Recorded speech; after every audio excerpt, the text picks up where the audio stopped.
অভিজ্ঞাপন।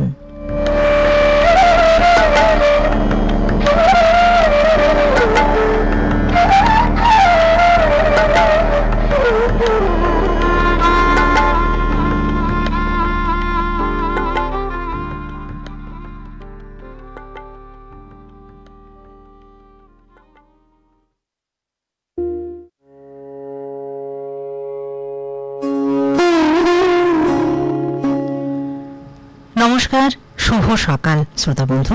শুরু করে দিলাম অভিজ্ঞাপনের আজকের পর্ব। আমি চিত্রলেখা ঘোষ রয়েছে আপনাদের সঙ্গে, আর আমার সঙ্গে রয়েছে আমি কোয়েল। আজ 12ই জুন।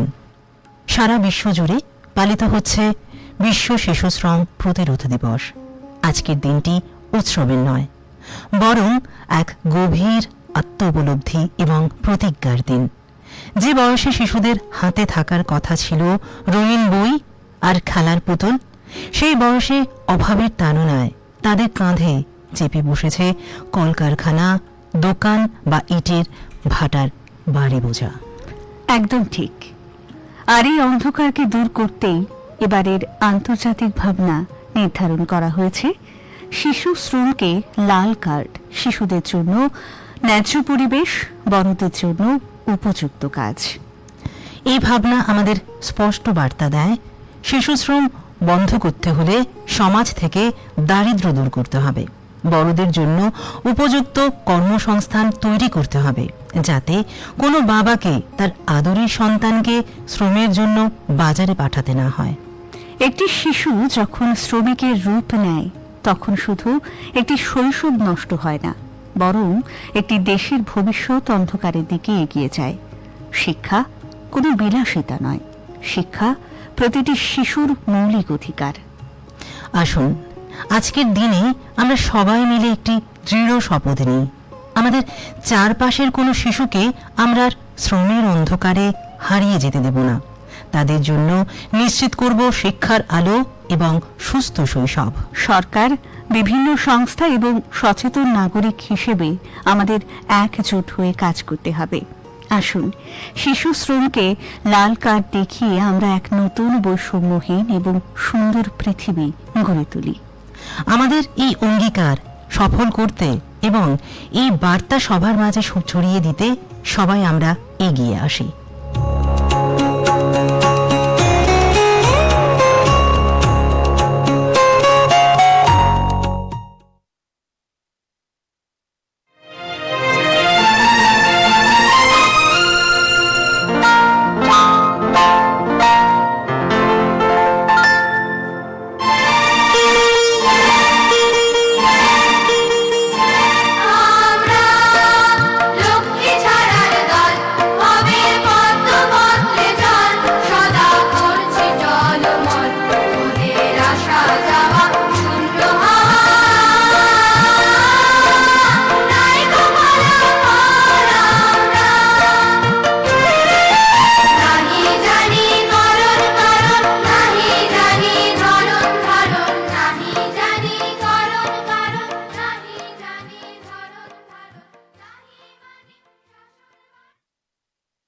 নিয়ে নিচ্ছি ছোট বিজ্ঞাপন বিরতি।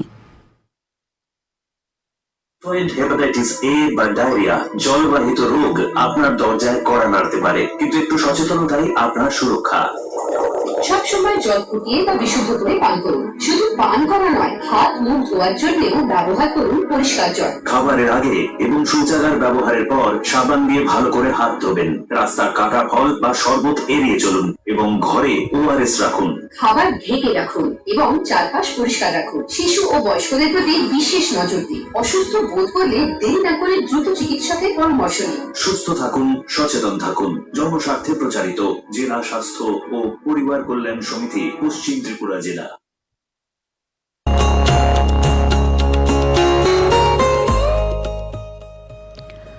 বিজ্ঞাপন বিরতির পর আবারও ফিরে এলাম আমাদের আজকের অভিজ্ঞাপন পর্বে। এবারে দেখব ইতিহাসের পাতায় আজকের দিনে ঘটে যাওয়া বিশেষ কিছু ঘটনাবলী।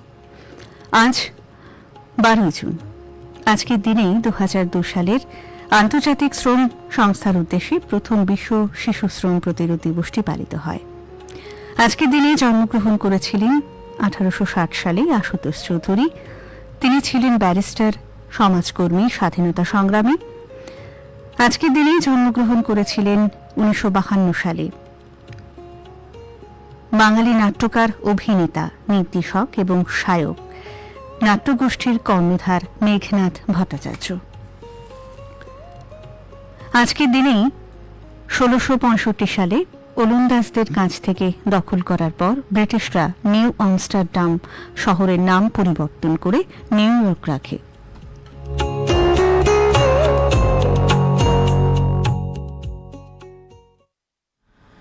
এবারে চলে যাব আমাদের অনুষ্ঠানের পরবর্তী পর্বে, অর্থাৎ লিখছি তোমায় পর্বে।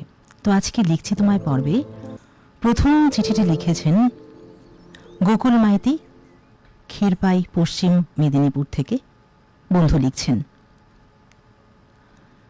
প্রিয় অভিজ্ঞাপন, সেই কবে কবি বলেছিলেন, দাও ফিরে সে অরণ্য, লও সে নগর। দূরদ্রষ্টা কবির সেই আরতি আজ আমরা মর্মে মর্মে উপলব্ধি করছি। আহা, কি শোভন সবুজে ভরা আমাদের এই জননী বসুন্ধরা। তবু হায়, সভ্যতার লাগামহীন অগ্রাসনে প্রতিনিয়ত এই সবুজ সংহার হয়ে চলেছে পৃথিবীর বুকের থেকে। বন কেটে আকাশচুম্বী ফ্ল্যাট বাড়ি তৈরি করছে, গড়ে উঠছে নতুন নতুন নগর, শহর। একদিকে ক্রমোত্তর হারিয়ে যাচ্ছে সবুজ স্ত্রী, আর একদিকে প্রতিনিয়ত বেড়ে চলেছে মারণ বিষ কার্বনের পরিব্যাপ্ত দূষণ। বাড়ছে বিশ্ব উষ্ণায়ন। লক্ষ কোটি জীব ও মানুষের আবাসভূমি এই ধরিত্রী জননী। সভ্যতার পরাকাষ্ঠায় মানুষের ছুঁয়েছে ভোগ সুখের মৈনাক শিখর। সেই ভোগ সুখের উপজাত ফসল কার্বন গরল গ্রিনহাউস গ্যাস ফুটো করে দিচ্ছে বায়ুমণ্ডলের ওজোন স্তর। অতিবেগুনি মারণ রশ্মি আছড়ে পড়ছে পৃথিবীর প্রাণীকুল ও মানুষের বুকে।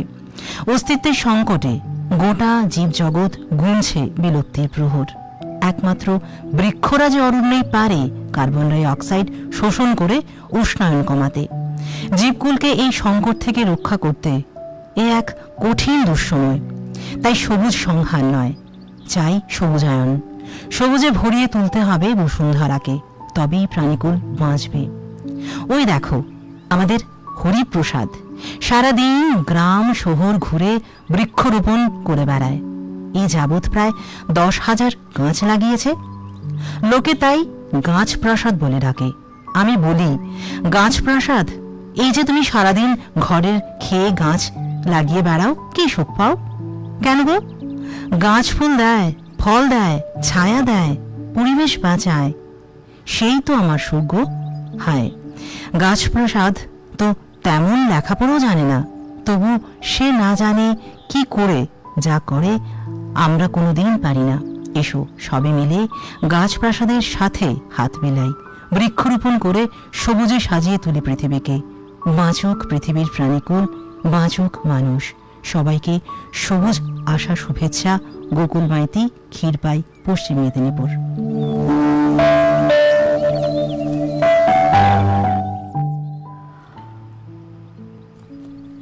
অভিযাত্রী প্রসঙ্গে পরের চিঠিখানে লিখেছেন সোমনাথ চট্টোপাধ্যায়, গ্রাম ডিহা, থানা জয়পুর, জেলা বাঁকুড়া থেকে। লিখছেন, প্রিয় অভিজ্ঞাপন, কয়েক বছর আগের কথা। পাহাড়ের ডাকে সাড়া দিয়ে আমি পৌঁছে গিয়েছিলাম হিমালয়ের কোলে। পথে বাধা কম ছিল না, তবু মেঘ রোদের লুকোচুরি, রং বদলানো আকাশ আর বরফ ঢাকা চূড়ার রূপ আমাকে বশ করে ফেলে বরাবরই। সেই বিকেলে দুজন অভিযাত্রী এসে জানালেন কাল ভোরেই তারা বেরোবেন। উত্তেজনা চেপে রাখতে পারলাম না, আমিও দলে ফিরে গেলাম। হাড় কাঁপানো ঠান্ডায় বাঙালি হোটেলে ফিরে জোগাড় যন্ত্র সেরে নিলাম। অবশেষে ভোর 4টেই ঘুম ভাঙল। শেরপা তৈরি, ট্রাভেল এজেন্সি পাঠিয়েছে। 5টায় শুরু হলো আরোহণ। ভারী জ্যাকেট, পিঠে অক্সিজেন সিলিন্ডার, পায়ে ক্রাম্পন, হাতে লাঠি। প্রতি কদমে বরফের খোঁজে মৃত্যুর ছায়া। সন্ধ্যের আগেই নির্দিষ্ট ক্যাম্পে পৌঁছলাম। শেরপারা আগুন জ্বালালেন। গরম খিচুড়ি খেয়ে কখন যে ঘুমিয়ে পড়লাম জানি না। দ্বিতীয় দিনে আমি সবার আগে। মনে হলো ডানা মেলে উঠছি। হঠাৎ লাঠিটা বরফে আটকে গেল। খুঁড়ে দেখি শিবালিকের বুকে চিরনিদ্রায় শুয়ে আছেন এক অভিযাত্রী। গা শিউরে উঠল, হাত পা অবশ হয়ে আসছিল। শেরপার সাহায্যে তাকে ক্যাম্পে নামালাম। উদ্ধারকারী দল এসে নিচে নিয়ে গেল। হিন্দু মতে শেষকৃত্য সেরে মনটা যেন হালকা হলো। সহযাত্রীরা শেখরের নেশায় এগিয়ে গেলেন। তারা ফিরেছেন না বরফের নিচেই রয়ে গেলেন, সেই খবর আমি আজও জানি না। এই অভিযান আমাকে রোমাঞ্চ দিয়েছে, আবার অচেনা স্বপ্নভঙ্গের দুঃখও দিয়েছে। তাই পাহাড়ের পথে আর পা বাড়াইনি। বুকের ভেতর নতুন কোন অভিযানের স্বপ্ন আমি এখনো জমিয়ে রেখেছি। যেদিন সম্ভব হবে সেই দিনই আমি অভিযাত্রী হয়ে বেরিয়ে পড়ব নতুন এক অজানার সন্ধানে। নমস্কারান্তে, সোমনাথ চট্টোপাধ্যায়, গ্রাম ডিহা, থানা জয়পুর, জেলা বাঁকুড়া।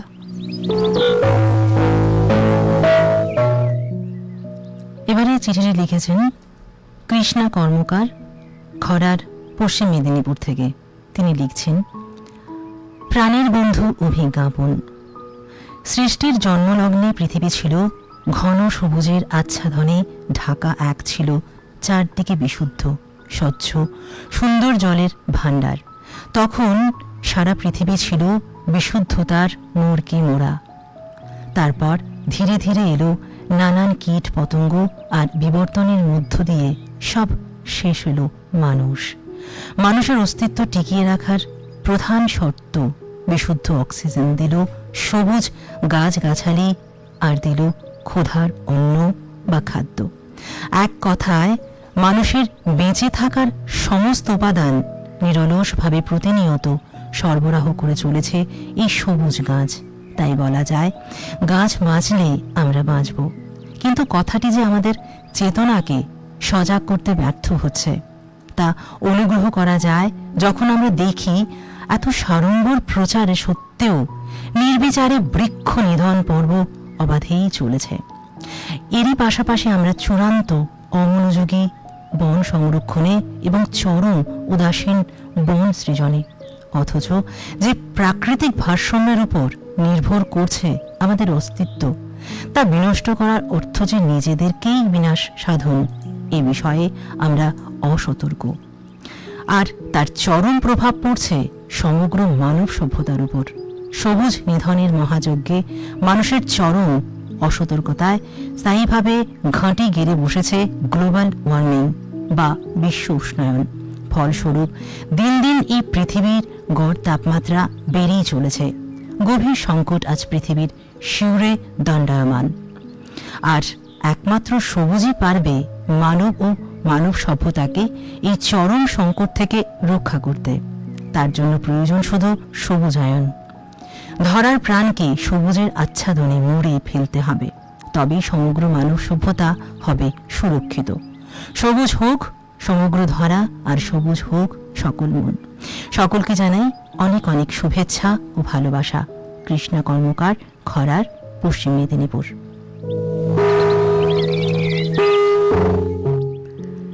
আজকের অভিজ্ঞাপন পর্বের শেষ চিঠিখানি লিখেছেন শামসুস জামান, গ্রামটোলা, বৈদ্যপুর, পূর্ব বর্ধমান। লিখছেন, বন্ধু অভিজ্ঞাপন। ধরার প্রাণ সবুজ হলে সবুজ হবে মন। জানো, আমার মনে হয় সবুজ পৃথিবীর সঙ্গে মানুষের সহজ সরল পবিত্র মনের নিবিড় যোগাযোগ আছে। বিভূতিভূষণের কথা ভাবো। সবুজের নেশায় নেশায় মাতাল সেই মানুষটা কি অবলীলায় শিশুর মতো সরল জীবনযাপন করে গেছেন।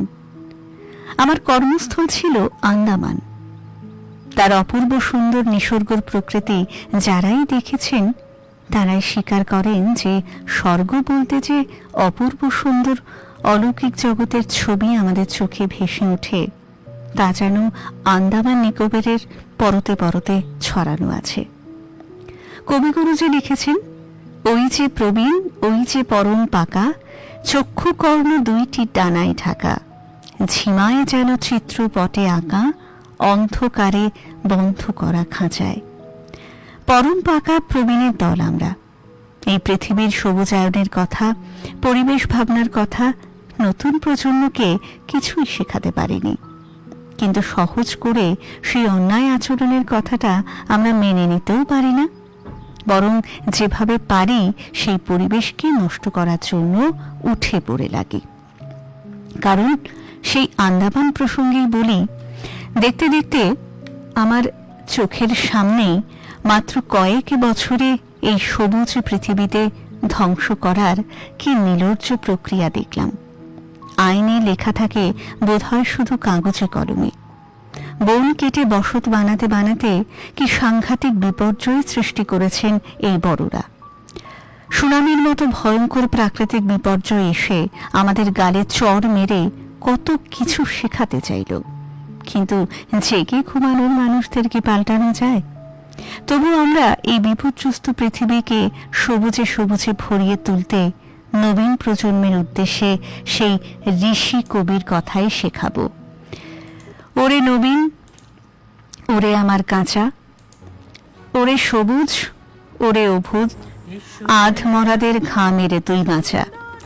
সকলকে চির সবুজ শুভেচ্ছা জানাই। শামসুজ্জামান, গ্রাম টোলা, বৈদ্যপুর, পূর্ব বর্ধমান। বিরোহিনী চাহিয়া আছে আকাশে, শ্যামল সুন্দর, শ্যামল সুন্দর।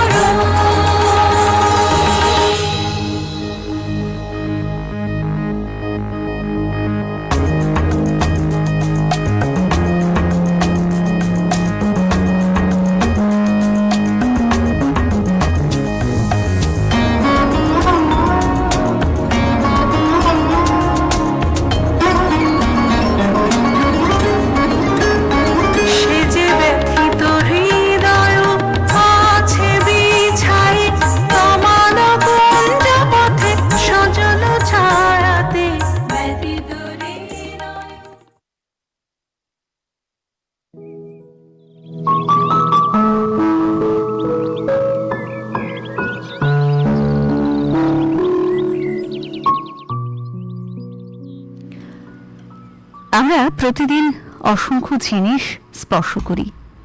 এই সব কিছুর মাধ্যমেই নানা ধরনের জীবাণু হাতে এসে জমা হয়। গবেষণায় দেখা গিয়েছে নিয়ম মেনে হাত ধুলে বিভিন্ন ধরনের আক্রমণের ঝুঁকি প্রায় 50% পর্যন্ত কমতে পারে। আজকে অভিজ্ঞাপনের পর্বে আপনাদের জানাবো, সাবান দিয়ে হাত ধুচ্ছেন বটে, কিন্তু অনেকেই সঠিক পন্থা জানেন না। কি সেই সঠিক পন্থা? সাবান দিয়ে হাত ধোয়ার অভ্যেস সকলেরই রয়েছে। খাওয়ার আগে, খাওয়ার পরে, হাঁচি দেওয়ার পর। বিশেষ করে সচেতনতা বৃদ্ধি পেয়েছে কোভিড অতিমারির পর থেকে। আর এই অভ্যেস মানেই স্বাস্থ্যবিধি সম্পর্কে সচেতন, এমন ধারণাও পোষণ করেন অনেকে। কিন্তু সমস্যা লুকিয়ে রয়েছে হাত ধোয়ার পদ্ধতিতে। সেখানে ভুল থেকে গেলে জীবাণু কিন্তু ধ্বংস করা সম্ভব নয়। প্রতিদিন আমরা অসংখ্য জিনিস স্পর্শ করি, তা সে মোবাইল ফোন, দরজার হাতল, লিফটের বোতাম হোক বা টাকা, কম্পিউটারের কিবোর্ড, মাউস থেকে বা বাস ট্রেনের সিট।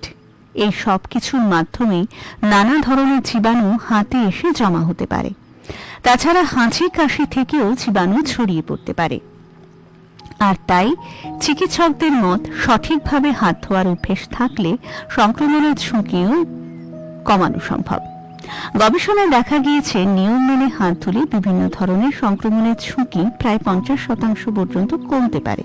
কিন্তু সমস্যা হলো অধিকাংশ মানুষই হাত ধোয়ার সঠিক নিয়ম কিন্তু মেনে চলেন না। চিকিৎসকদের মতে সাবান কেবল ব্যাকটেরিয়া এবং ভাইরাসের বাইরের ফ্যাটি আস্তরণকে তরলীভূত করতে পারে, যার কারণে জলে ধুয়ে বেরিয়ে যেতে পারে, কিন্তু শুধু জল নিলে তা কেবল দৃশ্যমান ধুলো ময়লা সরাতে পারে। তাই স্যানিটাইজারের থেকেও সাবান জীবাণু ধ্বংসের জন্য বেশি কার্যকরী। জল আর সাবান হাতের কাছে না পেলে তবেই স্যানিটাইজার ব্যবহার করা উচিত। আর কি কি ভুল হতে পারে আমাদের হাত ধোয়ার সময়? আমরা খুব কম সময়ে হাত ধুয়ে নিই, আঙুলের ভাঁজগুলি ঠিক করে পরিষ্কার করি না, নখের নিচের অংশকে উপেক্ষা করি, হাতের উল্টো দিক কিন্তু আমরা অনেক সময় না ধুয়ে থাকি। আর কিভাবে হাত ধোবেন? প্রথমে পরিষ্কার জলে হাত ভিজিয়ে নিতে হবে, তারপর সাবান মেখে নিন। হাতের তালু, হাতের উল্টো দিক, আঙুলের ফাঁক, বুড়ো আঙুল এবং নখের চারপাশ এবং ভেতরের অংশ ভালো করে ঘষুন। অন্তত 20 সেকেন্ড ধরে হাত ঘষতে হবে, তারপর পরিষ্কার জলে ধুয়ে ফেলুন। একটি পরিষ্কার তোয়ালে বা বাতাসে হাতে শুকিয়ে নিন। হাত ভিজে থাকলে কিন্তু সংক্রমণের ঝুঁকি আরো দ্রুত বাড়তে পারে। এবারে কিছু তথ্য জানিয়ে দিচ্ছি। আন্তর্জাতিক যোগা দিবসের অঙ্গ হিসেবে আয়ুষ মন্ত্রক হাভেল্ট হেলথটেকের প্রাইভেট লিমিটেডের সহযোগিতায় গ্রিনিস ওয়ার্ল্ড রেকর্ড অ্যাটেম্পটের আয়োজন করার উদ্যোগ নিয়েছে। এই অনলাইনে যোগাসনটি আয়ুষ মন্ত্রকের ইউটিউবের প্ল্যাটফর্মের মাধ্যমে 14 জুন সকাল 6টা থেকে 15 থেকে 7:35 পর্যন্ত সম্প্রচার করা হবে। অনলাইনে যোগা স্টেশনে যোগ করার জন্য অংশগ্রহণকারীকে টোল ফ্রি নম্বর 1800-315-7008 এই নম্বরে মিস কল দিতে হবে।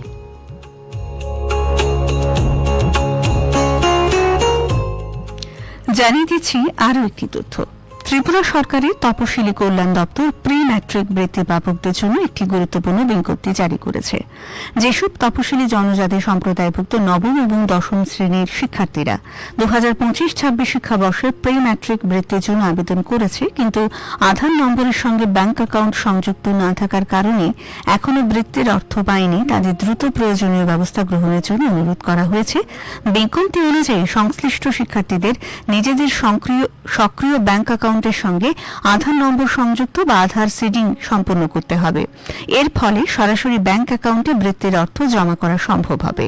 যেসব শিক্ষার্থীর নাম সংশ্লিষ্ট তালিকা রয়েছে তাদের আগামী 18 জুন 2026-এর মধ্যে এই কাজ সম্পন্ন করতে হবে। এ বিষয়ে বিস্তারিত তথ্য এবং নির্দেশিকা ত্রিপুরা তপশিলি কল্যাণ দপ্তরের সরকারি ওয়েবসাইটে পাওয়া যাবে। এবার একটি কাজের খবর আপনাদের উদ্দেশ্যে জানিয়ে দিই। State bank of India SBI দেশব্যাপী 7,150 জন শিক্ষানবিশ নিয়োগের করছে। অনলাইনে আবেদনের শেষ তারিখ 15 জুন 2026 পর্যন্ত বাড়ানো হয়েছে। 20 থেকে 28 বছর বয়সী যোগ্য স্নাতকগণ অনলাইনে আবেদন করতে পারবেন। নির্বাচিত প্রার্থীদের 15,000 মাসিক উপবৃত্তি সহ 1 বছরের একটি প্রশিক্ষণ কর্মসূচিতে অংশ নিতে হবে। মূল বৈশিষ্ট্য নিয়োগকারী সংস্থা state bank of India SBI. শূন্যপদ 7,150টি। প্রশিক্ষণের সময় 1 বছর। মাসিক উপবৃত্তি 15,000 টাকা। নির্বাচন প্রক্রিয়া অনলাইন লিখিত পরীক্ষা, স্থানীয় ভাষা পরীক্ষা এবং চিকিৎসা পরীক্ষার গুরুত্বপূর্ণ তারিখ। অনলাইনে রেজিস্ট্রেশন শুরু হয়ে গেছে এবং তা বাড়িয়ে 15 জুন পর্যন্ত করা হয়েছে। ফি প্রদানের শেষ তারিখ 15 জুন 2026। সম্ভাব্য পরীক্ষার তারিখ জুলাই মাসে। যোগ্যতার মানদণ্ড শিক্ষাগত যোগ্যতা স্বীকৃত বিশ্ববিদ্যালয় থেকে স্নাতক 1 এপ্রিল 2026 অনুযায়ী। বয়সসীমা 20 থেকে 28 বছর। সংরক্ষিত বিভাগের জন্য বয়সসীমা শিথিলযোগ্য।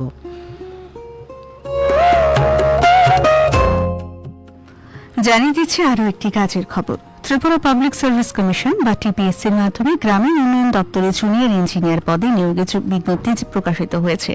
মোট 8টি শূন্য পদের মধ্যে জুনিয়র ইঞ্জিনিয়ার গ্রেড 1 পদে রয়েছে 5টি এবং জুনিয়র ইঞ্জিনিয়ার গ্রেড 2 পদে রয়েছে 3টি শূন্য পদ। গ্রেড 1 পদের জন্য স্বীকৃত প্রতিষ্ঠান থেকে ইলেকট্রিক্যাল ইঞ্জিনিয়ারিং এ বিই বা বিটেক এবং গ্রেড 2 পদের জন্য ইলেকট্রিক্যাল ইঞ্জিনিয়ারিং এ ডিপ্লোমা থাকতে হবে। প্রার্থীদের বয়স হতে হবে 18 থেকে 40 বছরের মধ্যে। তফসিলি জাতি, তফসিলি জনজাতি, প্রতিবন্ধী প্রার্থী এবং সরকারি কর্মচারীদের জন্য নিয়ম অনুযায়ী 5 বছরের বয়সে ছাড় রয়েছে। নির্বাচিত প্রার্থীরা গ্রেড 1 পদে লেভেল 13 অনুযায়ী এবং গ্রেড 2 পদে লেভেল 10 অনুযায়ী বেতন পাবেন।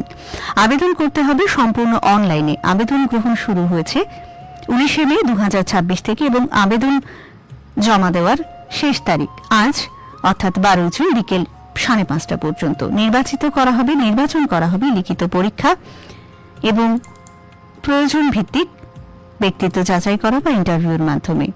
বাংলা এবং ককবরক ভাষার জ্ঞান থাকলে অগ্রাধিকার দেওয়া হবে। এছাড়া প্রার্থীদের স্থায়ী বাসিন্দা বা পিআরটিসি থাকা আবশ্যক।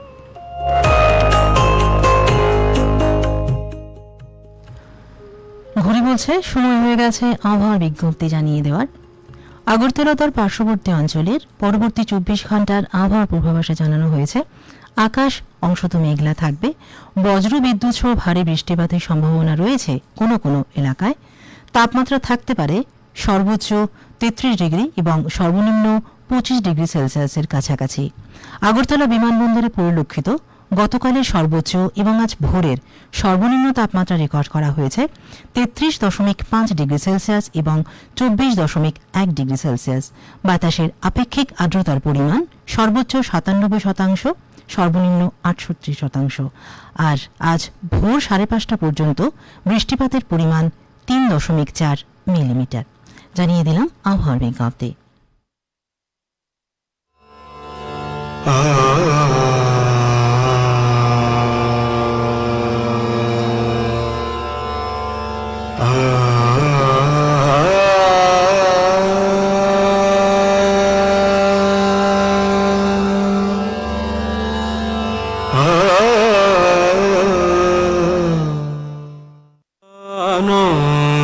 আনন্দধারা বহিছে ভুবনে, আনন্দধারা বহিছে ভুবনে, দিন রজনী কত অমৃত রস উথলি যায় অনন্ত গগনে, আনন্দধারা বহিছে ভুবনে, আনন্দধারা বহিছে ভুবনে।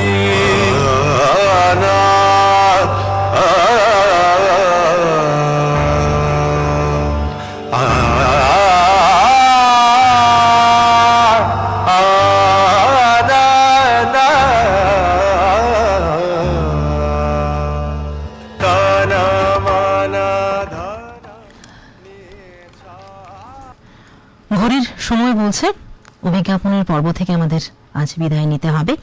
আপনারা সবাই ভালো থাকবেন, সুস্থ থাকবেন আর অবশ্যই শরীরের যত্ন নেবেন। এতক্ষণ আপনাদের সঙ্গে আমি ছিলাম চিত্রলেখা ঘোষ, আমি ছিলাম কোয়েল ভট্টাচার্য। নমস্কার।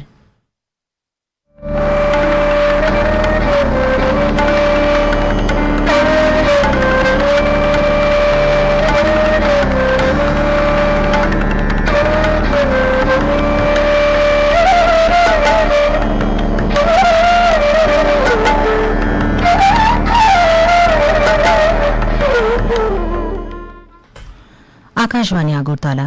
কিছুক্ষণের মধ্যেই শুনবেন দিল্লি কেন্দ্র থেকে প্রচারিত ইংরেজি সংবাদ, তারপর শুনবেন শিলং কেন্দ্র থেকে প্রচারিত উত্তর পূর্বাঞ্চলীয় ইংরেজি সংবাদ।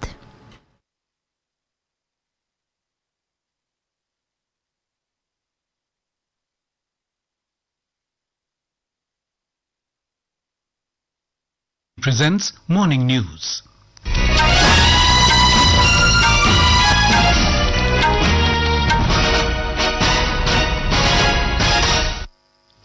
Good morning, I'm Sunil Verma. The headlines. Centre signs historic tripartite MOU with Assam and Nagaland governments for exploration and production of crude oil and natural gas in the two states. Government issues advisory about growing threat of